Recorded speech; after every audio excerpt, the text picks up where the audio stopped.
আসসালামু আলাইকুম, আশা করি সকলে ভালো আছেন। আজকে আমরা আইসিটি তৃতীয় অধ্যায়ের একটা এমসিকিউ সলিউশন করব। তো আমরা এখানে দেখতে পাচ্ছি যে 1F হেক্সাডেসিমেল এর সাথে 1 যোগ করলে ফলাফল কি হবে।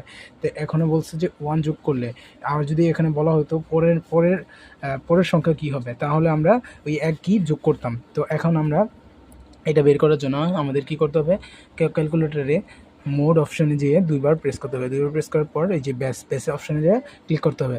দেন আমরা এটা কিসে আছে, হেক্সাডেসিমেল আছে। যেহেতু হেক্সাডেসিমেল আছে, এই যে ক্যালকুলেটরে হেক্সাডেসিমেলে আমরা নিয়ে গেলাম এটাকে। দেন এখানে লেখা আছে 1 লেখার পর আমরা কি লিখবো, 1-এর পর লেখা আছে এফ, তো আমরা এফ দিব। এফ দেওয়ার পর এখানে লেখা আছে প্লাস। প্লাস কেন যোগ করতে বলছে, যোগ করার পর আমরা কি যোগ করতে বলছে, 1 যোগ করতে বলছে। 1 দিব।